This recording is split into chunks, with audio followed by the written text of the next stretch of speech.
Bom, nesse vídeo quero falar aqui com vocês sobre o Remo e vários nomes que têm sido especulados para esse meio do ano. Até são jogadores que têm jogado, por exemplo, a Série B do Campeonato Brasileiro e eu acho que são boas opções. Eu vou comentar aqui com vocês quais são, né, essas especulações oficiais, essas outras também que são opções, que eu acho que são boas opções aqui, de dois times que estão na Série B do Campeonato Brasileiro e se faz sentido ou não pensar. Ainda mais que são posições estratégicas que o Remo precisa, um ponta direita barra ponta esquerda, um jogador meio campista centralizado, né? Então ponta, um meio campista centralizado e vou comentar aqui com vocês. Muito mais um ponta direita, para ser bem honesto, e um volante, um cara ali para marcação e ajudar na criação também. Um atleta que poderia atacar e defender muito bem. Então é isso, vamos dar sequência aqui no nosso vídeo. Só antes de começarmos, aproveite aqui para deixar seu like, se inscrever no nosso canal. Me chamo Gustavo, esse aqui é o canal Bela Carta Fute. Conta aí com a ajuda de vocês, torcedores do Remo, para chegarmos aqui a esse próximo objetivo, que é de 58 mil inscritos. Então, se você está achando aqui embaixo não se inscreveu, aproveite aqui para se inscrever, deixar seu like, que certamente nos ajuda bastante a chegar nesse conteúdo a mais torcedores do Remo e a chegarmos a esse objetivo. Bom, o primeiro aqui que foi especulado seria o ponta William Barbel, ele que tem 31 anos de idade, seria uma alternativa, até valeu demais os canais, né, o Legado Azulino e o Chaves Remista, que trazem notícias do Remo. Recomendo vocês lá se inscreverem também no canal deles, certamente você já conhece. 21 jogos nesse ano pelo Amazonas e 7 gols marcados. O Amazonas, que não vem de um início de ano tão interessante assim, é um jogador que estava em baixa no Campeonato Brasileiro, no futebol brasileiro no geral. Depois da passagem que ele teve pelo Londrina na Série B do ano passado, foram 12 jogos, um gol e uma assistência. Mas é um nome que vira e mexe, está aí nos holofotes, né? Lembro muito dele no passagem no Santa Cruz e pelo CRB também em 2019, jogador bem veterano, já passou por Bahia, Vasco e tudo mais. 31 anos, até pensava que ele seria mais velho, mas acho que ainda tem muita lenha ainda para jogar uma bola. Ano passado foi bem, foi pelo Ipiranga no início da temporada, no Campeonato Gaúcho e também na Série C. Jogou ali um pouco na Série C e um pouco também do Campeonato Gaúcho. Foram 29 jogos, 7 gols marcados e uma assistência, e aí depois, igual eu falei, foi pro Londrina e não teve um bom desempenho. Passou também 2 anos no futebol lá da Coreia do Sul, no CUFC e no Bocheon, que é um time da segunda divisão. Foram 4 gols, 3 assistências em 31 jogos. Jogou anteriormente também no CRB em 2019, com o Léo Gamalho, foi muito bem naquele período. Passou também por Boa Esporte, Santa Cruz, Joinville, América, Vasco, Chapecoense, Bahia, enfim, vários times aqui do futebol brasileiro. E eu acho também que seria uma opção bem interessante. Não foi o primeiro especulado do Amazonas, eu quero falar aqui também de outro que já teve seu nome vinculado ao Remo.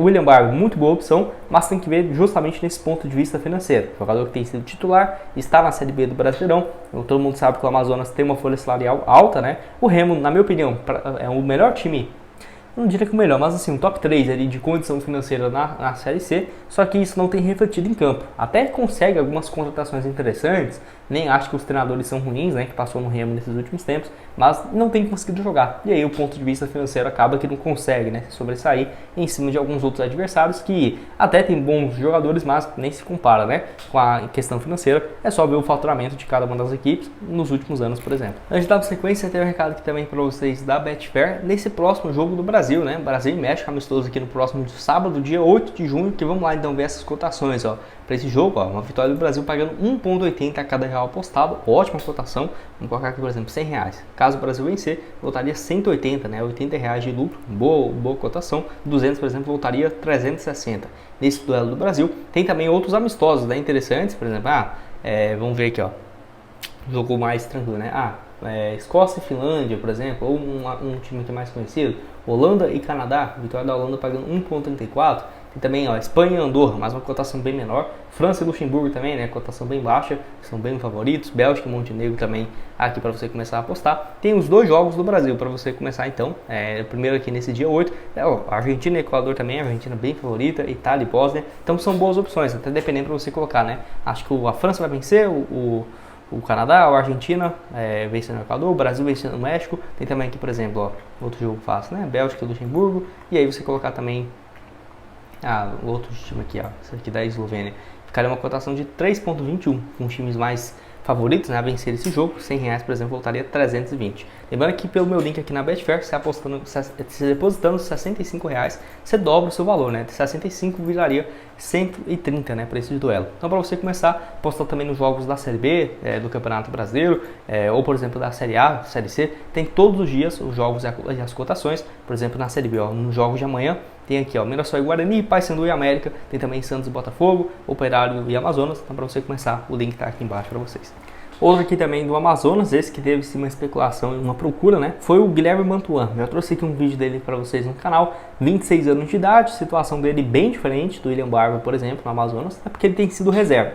Não é à toa que na atual temporada foram apenas 10 jogos disputados e, na minha opinião, se o Remo tiver realmente interesse, não seria tão difícil assim de pensar nessa sua saída. Jogador que é revelado pelo Corinthians, passou também pela categoria de base da seleção brasileira. Pelo Corinthians começa muito bem em 2017, 2018, foram 24 jogos como profissional, não marcou nenhum gol, deu uma assistência aí também. Foi emprestado, né, 2020 e 2019 para Ponte Preta e Oeste, jogou aí a Série B do Brasileirão, não teve muita sequência, passou também no Gil Vicente de Portugal, jogou depois no Botafogo de São Paulo, que aí ele jogou um pouco mais. Nesse período pelo Botafogo foram 50 jogos e um gol, um reserva ali na posição como volante na Série B e Campeonato Paulista do Brasileiro. Passou também no Amazonas, né, nesse ano, 10 jogos disputados, mas já tem um tempo também que ele não é titular e tudo mais. Então, se houver realmente uma procura de forma oficial, eu acho que é um nome muito viável, sinceramente, acho que seria assim bem possível de pensar nessa chegada do Guilherme Mantuan. Você concorda comigo também? Discorda? Deixa aqui a sua opinião embaixo nos comentários. Não seria um meia de criação, né? Seria muito mais um volante, pode jogar também como lateral direito, que é até a posição que ele surge, no caso no Corinthians, né, lateral direito, e aí podendo jogar como um volante, com camisa 5, com camisa 8, deixa aqui embaixo também nos comentários se você acha que é uma boa opção, até porque o Remo, na minha opinião, além de um volante que tem sido muito especulado, eu acho que também um meia de criação, até porque saiu o Silas, por exemplo, é muito desejado e eu diria que é uma boa opção também. Você concorda comigo? Discorda? Deixa a sua opinião aqui embaixo nos comentários. Bom, falando também de meio campista, tem o Ralf, né, jogador que pertence ao Vila Nova, eu vi também alguns portais falando sobre essa possibilidade, jogador que tem 39 anos, bem experiente, mas do ponto de vista físico tem vivido uma fase interessante, 26 jogos nessa atual temporada pelo Vila Nova, chegou no ano passado bem desconfiado, né? Todo mundo pensou que ele não iria dar conta de jogar com frequência e tudo mais, não foi o que aconteceu nesse último ano, né? Pelo Vila Nova, na temporada passada, foram 49 jogos disputados e 2 assistências, chegou em 2022, então tá aí há 2 anos e meio no Vila Nova, basicamente, né, 2 anos, porque ele chegou no meio da temporada de 2022, jogando muito bem. Vai lembrar que ele sai do Avaí, sai do Corinthians em 2019, onde jogou 49 jogos, e vai para o Avaí, 35 partidas na Série B, ainda termina o contrato, ele vai para o Cianorte, então não pensou, putz, acabou a carreira dele, né, Cianorte, mas ele foi muito bem por lá, e aí foi pro Vila Nova, jogando nesses últimos 2 anos muito bem a Série B do Brasileiro. Eu vi aqui os jogos dele, como que estava e tudo mais. O último jogo que ele jogou foi contra o CRB, jogou nos 90 minutos no dia 17 de maio, então vinha de uma sequência como titular, dia 11 de maio, dia 14, dia 17, então em uma semana foi titular em 3 jogos, e aí eu acho que foi um problema físico, né, para ele não ter sido relacionado para as últimas partidas, se não, que aí se for realmente, tá fora por alguma questão, por exemplo, de física, né? Eu acho que é uma alternativa ainda mais viável visando por esse lado. Pode deixar sua opinião aqui embaixo nos comentários, eu acho que agregaria muito, porque, igual eu falei, tem 39 anos, mas fisicamente está muito bem, tem um mês só que não entra em campo, e pelo Vila Nova, somando esse desempenho dele nos últimos 2 anos, mais de 115 jogos, 8 assistências nesse período, não marcou nenhum gol, jogou pelo Corinthians também de 2010 a 2015, depois volta em 2017, 18, 19, muito campeão aí pelo Corinthians, 2 brasileiros, nesse período, Mundial, uma Libertadores, então acho que é um jogador que agregaria muito. Você concorda comigo? Discorda? Deixa aqui a sua opinião embaixo nos comentários, também desses 2 nomes, né? Agora do Ralf e também essa possibilidade aí, além, né, do Ralf e também do Mantuan, que seriam as 2 opções para volante. Para terminar aqui com vocês, tem também o Apodi, que eu já trouxe um vídeo específico dele aqui no canal, jogador também que está no Vila Nova, seria uma opção para ponta direita, né? Porque ele joga também como lateral, mas agora com 37 anos, acho que o melhor dele mesmo é jogar na ponta, até para não ter muito essa questão da marcação, né? Que eu acho que ele é melhor atacando do que defendendo. Foi assim durante a sua carreira também, né? Um cara que sempre se destacou cruzamento, assistências, gols e tudo mais. Nesse ano pelo Vila, 20 jogos, 1 gol e 1 assistência. Jogou o último jogo contra o rival, né, contra o Paysandu, naquele jogo 6-0 na Copa Verde, ele entrou ali no finalzinho. E aí em 2023 jogou no Goiás, na temporada passada, 33 jogos, 5 gols e 1 assistência, até marca um golaço, né, na Sul-Americana no ano passado contra o Goiás. Jogou na equipe de 2021 a 2023, jogou aí conseguindo um acesso para a primeira divisão na Série B de 2021. 4 gols e 2 assistências em 26 jogos. 2022 jogou algumas partidas na Série A pelo Goiás, um reserva ali na posição.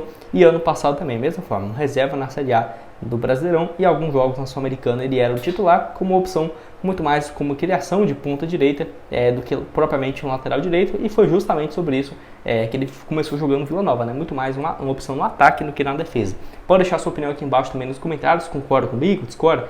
Como que você enxerga nessa possibilidade de chegada do Apodi, e é um jogador bem mais experiente, né? Óbvio, né? Ralf e Apodi não são, por exemplo, dois nomes que eu acho que é sustentável você contratar só um jogador de 37, 39 anos. Mas se for para agregar e até o desempenho, né, que eles tiveram num passado recente, 6 meses, um ano atrás, ou o Ralf, por exemplo, uma fase bem interessante, eu acho que agregaria muito mais. Você concorda comigo? Discorda? Deixa aqui a sua opinião embaixo nos comentários. Outras sugestões de conteúdos estão aparecendo aqui na tela final para vocês e nos vemos numa próxima. Valeu!